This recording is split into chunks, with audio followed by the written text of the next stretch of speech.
मैं इस परिसर में आने के बाद मिश्रित विचारों से घिरा हुआ हूं। एक तरफ तो मेरा मन हर्षित है कि यहां के एक स्थानीय नागरिक ने कुछ और करने की बजाय, इस पैसे को कहीं और निवेश करने की बजाय उन्होंने ये सोचा कि बच्चियां कैसे पढ़ें। क्योंकि एक बच्चे को आप पढ़ाते हैं, एक युवक को आप पढ़ाते हैं, एक लड़के को आप पढ़ाते हैं तो एक परिवार की प्रगति सुनिश्चित होती है। एक बेटी को आप पढ़ाते हैं तो दो परिवारों की स्थिति सुनिश्चित होती है, उनकी प्रगति सुनिश्चित होती है। बीएल साहब, आपने इतना परिसर बनाया, स्विमिंग पूल बनाया, मैं आपकी पूरी रेंज देख के आया। एनसीआर में रहता हूं, राजधानी क्षेत्र में, विश्व के कुछ देशों में शिक्षा देखने भी लिए गया हूं। संयोग से या दुर्योग से राजनीति में भी कुछ दिन गया था। चूंकि यहां सांसद महोदय बैठे हैं, विधायक जी बैठे हैं, पूर्व विधायक जी बैठे हैं, जज साहिबान बैठे हैं, मुझे सत्य बोलने की बीमारी और चस्का है। यह आपका काम नहीं था। शिक्षा के लिए इतना सुंदर परिसर बनाना आपका काम नहीं था। अस्पताल बनाना किसी का काम नहीं था। ये स्टेट के काम थे, ये राज्य के काम थे, ये शासन के काम थे। और एक छोटी सी बात मुझे अध्यापकों से करनी है, अध्यापिकाओं से करनी है। बहुत पहले प्रोग्राम करने के लिए गया पंजाब में एक विश्वविद्यालय में, तो उन्होंने मुझसे कहा, कुमार जी हमारी यूनिवर्सिटी 700 एकड़ में फैली हुई है। तो मैंने कहा अच्छी बात है जी। फिर उनके मैं चैम्बर में गया तो मंच पे जाने से बोले, कुमार साहब 700 एकड़ में फैली हुई, इंजीनियरिंग कॉलेज है उनका। मैंने कहा अच्छी बात है साहब। फिर मैं माइक पर खड़ा होकर कविताएं सुना रहा था, बोल रहा था, फिर वो नीचे से कहने लगे 700 एकड़। तो मैंने कहा जी मैकेनिकल इंजीनियरिंग कितने बड़े खेत में पढ़ाते हो? आगे आगे बच्चा दौड़ रहा है, पीछे पीछे प्रोफेसर दौड़ रहा है। क्या ऐसा कुछ होता है क्या? बिल्डिंग्स माध्यम हो सकती हैं, लेकिन इसमें से इस बीज का परिरक्षण होगा। वो जो दो हथेलियां हैं वो इन शिक्षिकाओं की हैं, इन अध्यापिकाओं की हैं, जो दीप प्रज्वलन कर सकती हैं। चेयरमैन साहब, बीएल साहब अच्छा परिसर दे सकते हैं, एयर कंडीशन लगा सकते हैं, स्विमिंग पूल कर सकते हैं, लेकिन उस बच्चे के अंदर यह तितिक्षा पैदा करना, यह युत्सा पैदा करना, यह अभिप्सा पैदा करना कि मुझे इस स्विमिंग पूल में उतरकर दुनिया की पहले नंबर की तैराक बनना है, वो उसकी स्पोर्ट टीचर कर सकती है। हिंदी की कक्षा में बैठने वाली बच्ची के मन में यह बात पैदा करना कि मुझे महादेवी वर्मा की और मीरा की परंपरा की दुनिया की सबसे बड़ी कवित्री बनना है, यह हिंदी की अध्यापिका कर सकती है। हम सब अपने अध्यापकों के संवारे हुए हैं। अगर मैं इंजीनियरिंग नहीं कर पाया तो उसका कारण मेरे अध्यापक हैं, और अगर मैं हिंदी में कविताएं कर पाया तो उसका कारण भी मेरे अध्यापक हैं। अगर मैं विश्व भर के 25-30 देशों में जाकर अपनी बात कह पाया, चाहे हिंदी में चाहे अंग्रेजी में, तो उसका कारण भी मेरे अध्यापक हैं।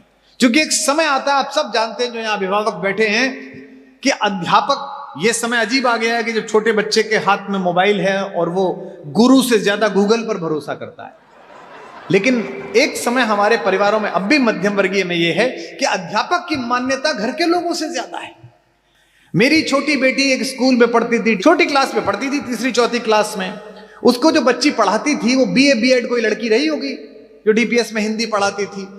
उसने एक वर्तनीय शुद्धि कर दी, और मैं हिंदी का प्रोफेसर 17 साल से हिंदी पढ़ा रहा था महाविद्यालय में, यूनिवर्सिटी एजुकेशन में। मैंने अपनी बेटी से कहा अचानक कि बेटा ये स्पेलिंग ठीक नहीं है, वर्तनी ठीक नहीं है। तो उसने मुझसे कहा आप चुप रहो, आपको पता नहीं मेरी मैडम ने लिखवाई है। आप ज्ञानपीठ पालो, आप नोबेल पुरस्कार पालो।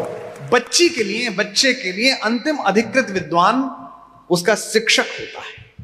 और शिक्षक के अंदर यह आत्मगौरव लाना कि वो इस राष्ट्र का निर्माण कर रहा है, जैसा चेयरमैन साहब कह रहे थे, वो कैसे आएगा? वो आएगा अभिभावकों का उसके प्रति आदर का भाव देखकर। मुझसे अक्सर लोग कहते हैं, बुरा मत मानिएगा बीएल साहब, और मैं आशा करूंगा आप आगे भी बढ़ाएं इन स्कूलों को। आज मेरे कवि के हाथों आपने इस विद्यालय का उद्घाटन कराया है। मैं बच्चों में वही तेजस्विता के बीजारोपण का प्रयास मात्र कर रहा हूं। जिस दिन मुझसे कहते हैं कि स्कूल अच्छा कैसे बनेगा, एजुकेशन अच्छी कैसे होगी, बहुत सारे मेरे दोस्त मिलते हैं जिन्होंने बड़े बड़े स्कूल बनाए। कुमार साहब आपने तो शिक्षा में इतना काम किया, कैसे बनेगा? इंजीनियरिंग कॉलेज के मालिक मुझसे कहते हैं, तो मैं उनसे एक ही बात कहता हूं, जिस दिन कॉलेज के प्रबंधक और चेयरमैन का केबिन छोटा और प्रिंसिपल का केबिन बड़ा हो जाएगा, उस दिन यह प्रक्रिया प्रारंभ हो जाएगी। Ownership of this institution lies with the teacher only. आपने एक पोडियम तैयार किया है बीएल साहब। जिस दिन आपको 10 साल बाद, 15 साल बाद दुनिया के किसी दौरे में घूमती हुई कहीं एक भारतीय लड़की मिलेगी, गूगल की दूसरी तीसरी पोजीशन पर, पहली पोजीशन पर, आप लूसन लेक पर घूम रहे होंगे स्विट्जरलैंड में, आप वेनिस में घूम रहे होंगे, गेंडोला में, आप फ्लोरेंस की गलियों में होंगे, और वो दौड़ती हुई आपको पहचान करके कहेगी, सर मैं आपके स्कूल में पढ़ी हूं, दुनिया की सारी पद्मश्रीयां छोटी लगेंगी, दुनिया के सारे भारत रत्न छोटे लगेंगे। ये जो अध्यापक के अंदर आत्मविश्वास पैदा करना है कि तुम कुछ बड़ा काम कर रहे हो। मैं देखता हूं कि एक नायब तहसीलदार की चाल में खनक है, एक दरोगा की चाल में आत्मविश्वास है, लेकिन गवर्नमेंट कॉलेज के प्रोफेसर साहब की चाल में आत्मविश्वास नहीं है। वो इसी प्रॉब्लम में उलझे पड़े कि सरकार कांग्रेस की आएगी तो रूकटा की चलेगी और भाजपा की आएगी तो रूकटा रा की चलेगी। उनका सारा शोध इसी विषय में है कि ट्रांसफर कैसे बचेगा, जैसलमेर कैसे चला जाऊंगा, डूंगरगढ़ कैसे चला जाऊंगा। उसके आत्मविश्वास की हत्या मिलकर की है इस पूरी व्यवस्था ने। एक तेजस्वी अध्यापक क्या बना सकता है, यह भारत का इतिहास भी बताता है और विश्व का इतिहास भी बताता है। सिकंदर भारत की तरफ चला था तो कोई योद्धा नहीं चला था, महान गुरु अरस्तु की परंपरा चली थी। और जब वो आधी लड़ाई सिल्यूकस के हाथ में छोड़कर गया था तो लड़ाई सिल्यूकस और चंद्रगुप्त के बीच नहीं थी, दो गुरुओं के बीच में थी। एक यूरोप का गुरु था जिसका नाम अरस्तु था, और एक भारत का गुरु था जिसका नाम कौटिल्य चाणक्य था, और इस लड़ाई में भारत का गुरु जीता था। विद्या देने के लिए आत्मदीप्ति चाहिए, विद्या देने के लिए यह आत्मविश्वास चाहिए जो मेरे पिता के पास है। 87 साल की आयु में आपकी अदालत का एपिसोड हो या आपके किसी कार्यक्रम की क्लिप हो, वो आज भी अधिकारपूर्ण तरीके से मुझे फोन करके बोल देते हैं, मूर्ख हो तुम। क्या मूर्खतापूर्ण उच्चारण कर रहे थे, इसका उच्चारण यह नहीं यह होता है। और वो पाणिनि का एक सूत्र साथ में बताते हैं, और मैं बिल्कुल जिज्ञासु विद्यार्थी की तरह कहता हूं, जी जी जी अगली बार याद रखूंगा। ये आत्मविश्वास जो मेरे पिता में है, ये आत्मविश्वास अगर गुरु में आ जाएगा बच्चे के प्रति, और यही विनम्र भाव बच्चे में आ जाएगा, तो मेरी जिव्या पर माता सरस्वती कृपा करें, मैं ये कह सकूंगा आने वाले 15-20 वर्षों में दुनिया में और पूरे भारत में कुछ बच्चियों से मिलकर कि मुझे गर्व है बिटिया कि तुम्हारे कॉलेज के पहले दिन उसका उद्घाटन करने के लिए मैं गया था तुम्हारे साथ। इसीलिए आज जब रिबन काटा जाने वाला था और बीएल सर ने कहा कि आप इसका रिबन काटिए, तो मेरे साथ जो बच्ची चल रही थी, जो इन्होंने ड्रिल की एक बच्ची लगाई थी, मैंने वो कैंची उसके हाथ में दे दी। मैंने कहा बिटिया तुम काटो, मैं तो जानता भी नहीं कौन बच्ची थी वो। मैंने कहा आप काटो, वो स्कूल की बच्ची है। क्योंकि एक छोटा सा उत्प्रेरण, एक छोटा सा कैटलिज्म बच्चे का जीवन बदल सकता है। और ये याद रखिए कि शिक्षा से नहीं कुछ होगा, विद्या से होगा, संस्कृति और परंपरा के ज्ञान से होगा। यहां सदन में प्रतिनिधित्व करने वाले स्वामी जी बैठे हैं, वे इस बात से भी सहमत होंगे, और मैं अपनी बात का अनुमोदन उनके माध्यम से चाहूंगा। शिक्षा से अगर सब कुछ ठीक होता, क्योंकि मैं तो भुक्तभोगी हूं, मैंने 2 लोगों के साथ काम किया। सामाजिक आंदोलन मैंने एक चौथी फेल आदमी के साथ किया, जो चौथी पास था केवल, महाराष्ट्र का रहने वाला। और राजनीति मैंने एक ऐसे आदमी के साथ की जो भारत की सर्वोच्च एजुकेशन लेकर आया हुआ था। और मैंने दोनों की सोच में अंतर देखा, दोनों की व्यवहार विधा में अंतर देखा। शिक्षा से नहीं होगा, विद्या से होगा। जो चेयरमैन साहब ने कहा कि हमारा अंतिम लक्ष्य यह रहना चाहिए कि हम राष्ट्र की, इस मनुष्यता की सेवा में अपना यत्किंचित योगदान दे रहे हैं, यह कृतार्थ भाव, यह विनम्रता जिस दिन आपके और मेरे अंदर आ जाएगी, उस दिन अपना काम प्रारंभ हो जाएगा, और देश महान जहां दिशा में जाना है वहां पहुंचना प्रारंभ हो जाएगा। तो यहां जो मेरी बहनें बैठी हैं, जो कल से इस महाविद्यालय में, इस विद्यालय में अभी से जो शिक्षा का काम दे रही हैं, मैं उनसे यह निवेदन करना चाह रहा हूं, अपने वेतनमान से अपने अस्तित्व की तुलना कभी मत करना।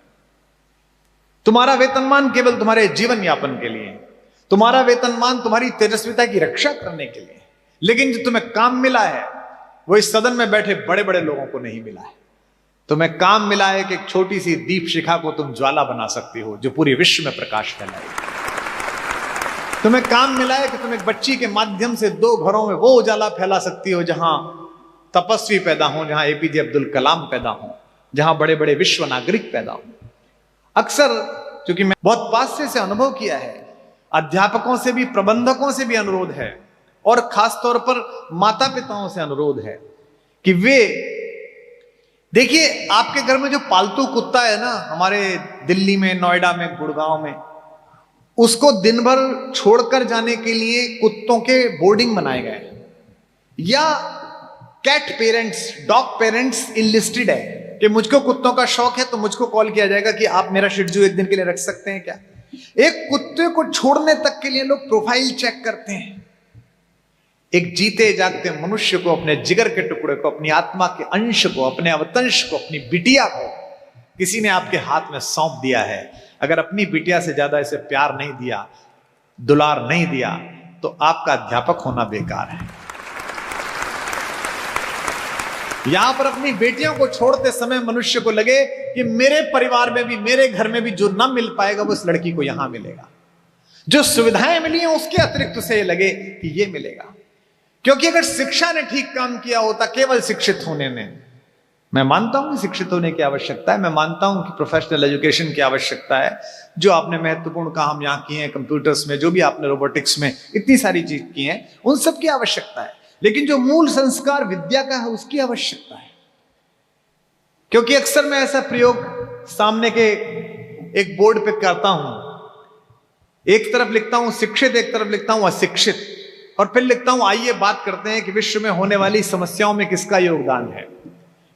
जैसे एक समस्या है प्रदूषण, सब हम इससे दुखी हैं। प्रदूषण शिक्षित कर रहा है कि अशिक्षित कर रहा है?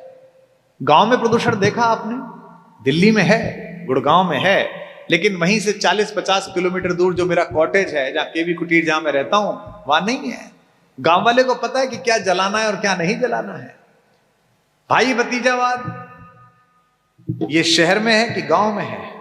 मैं तो उस गांव से आया हूं जहां गांव की किसी भी जात की लड़की अगर दूसरे गांव में ब्याही भर गई है तो मेरे बाबा उस दूसरे गांव का खाना नहीं खाते थे कि अपने गांव की बेटी ब्याही गई है। ये हमारे गांवों की परंपरा रही है। तो भाई भतीजावाद शहर में ज्यादा है कि गांव में ज्यादा है? भ्रष्टाचार शिक्षा के कारण है या अशिक्षा के कारण है? शिक्षित आदमी ने बताया कि भ्रष्टाचार कैसे होगा, अशिक्षित तो नहीं बताया। इसका मतलब क्या है? गांव का आदमी शिक्षित नहीं है लेकिन विद्या संपन्न है। उसे पता है कि ये लोभ है, इससे दूर रहना है। उसे पता है कि ये लालच है, इससे दूर रहना है। उसे पता है ये अनाचार है, इससे बचना है। हम उस परंपरा में पैदा हुए जिस गांव को हम आजकल डिस्कार्ड करते हैं, जहां विदा होने से पहले यहां सीनियर सिटीजन्स बैठे हैं, बड़े लोग बैठे हैं, 70 पार करने वाले लोग बैठे हैं। गांव का बूढ़ा बरता था तो अपने चारों बेटों, तीनों बेटों को बुला के बोलता था फुसफुसाते हुए स्वर में कान में कि फला रिश्तेदार के 300 रुपए बकाया है, उसके इतने रुपए बकाया है, बेटा ये दे देना। यानी कि किसी का 1 रुपया हमारे पास न रह जाए पृथ्वी छोड़ते समय। इस संकल्पना के देश में अगर लोग सरकारों और बैंकों को लूट कर लंदन भाग जाते हैं और सुनते हैं कि वो शिक्षित हैं, वो अच्छे हैं, तो लानत है ऐसी शिक्षा पर। फिर उन्हें किसने सिखाया? इसलिए बीएल साहब ये सब आप बहुत अच्छा कर रहे हैं। इसके साथ एक छोटा काम और करिएगा। शायद स्कूल एजुकेशन में यहां है या नहीं है, नहीं हो तो आप लागू करा लीजिए। यहां नैतिक शिक्षा की व्यवस्था कराइए। बच्चियों को पता चले कि नैतिकता की परिभाषा क्या है। मैं रूढ़िवादी नहीं हूं, मैं किसी वेशभूषा से नैतिकता का निर्धारण नहीं करता हूं और ऐसा करना भी नहीं चाहिए।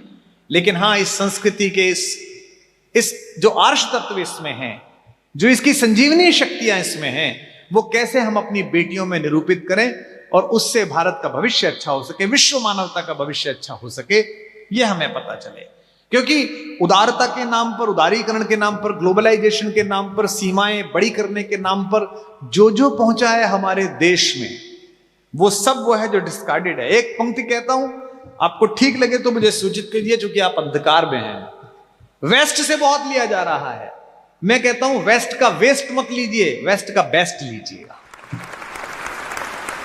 हम और तुमने यही सीख लिया है। पानी नहीं था वहां पर तो वो टिश्यू पेपर लिया है, नहाने में भी, खाने में भी, जाने में भी। यहां तो पानी ही पानी है।